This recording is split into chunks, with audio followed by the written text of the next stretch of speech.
Malayo pa naman ang in-season ngunit tila nagiging maingay na ang lahat dahil sa inaasahan na mabubuong duo ng mag-ama na si LeBron James at ang kanyang anak na si Bronny James, na nito lang napili ng Los Angeles Lakers ngayong 2024 NBA Draft bilang 55 pick. Sinabi nga na kapag nagkataon na matutuloy ito, sila ang magiging unang duo na mag-ama para sa kasaysayan ng NBA. Kapag nagkataon sa kanyang unang season sa NBA, isusuot ni Bronny James ang number 9 jersey na inihayag ng Lakers isang araw matapos siyang mapili sa ikalawang round ng NBA Draft ngayong taon. Isang makasaysayang gawa na naging buzz sa buong mundo ang pagtawag sa kanya bilang bahagi para sa Lakers. Ang pagpili kay Bronny ay naging hudyat ng kauna-unahang mag-ama na maglalaro ng magkasama sa NBA na nasa ilalim pa rin ng kontrata para sa Lakers.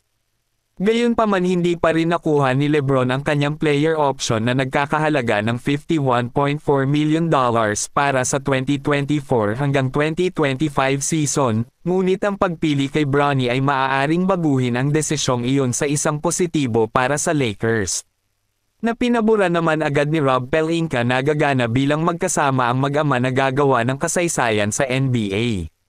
Samantala ang huling beses na gumamit ng number 9 jersey para sa Lakers itong si Sterling Brown na 2 season na ang nakararaan. Nauna sa kanya si Rajon Rondo na gumamit nito na ang huling number 9 jersey na nagsuot para sa Lakers at nanalo noon ng titulo sa parehong oras. Sa ngayon inaprubahan ng Los Angeles Lakers ang number 9 jersey para kay Bronny James.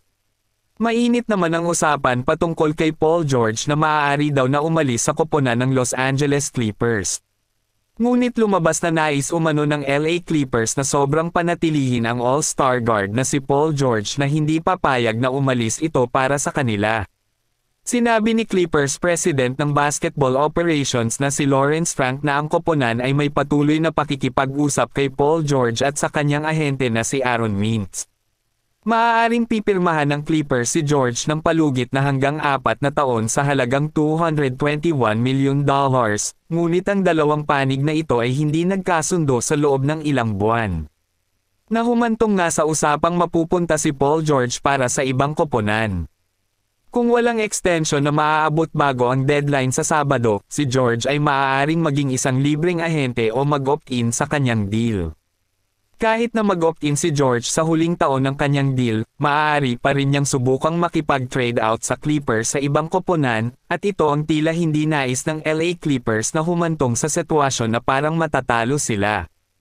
Ang Clippers nga ay pumirma kay Kawhi Leonard sa 3 taon sa halagang $150 million na extension noong Enero, at ito ang nagpapatibay para sa Clippers na umaasa sila na gugustuhin ni George na manatili sa koponan, at malapit pa sa kanyang pamilya dahil lumaki siya sa Palmdale sa lungsod ng Los Angeles, California.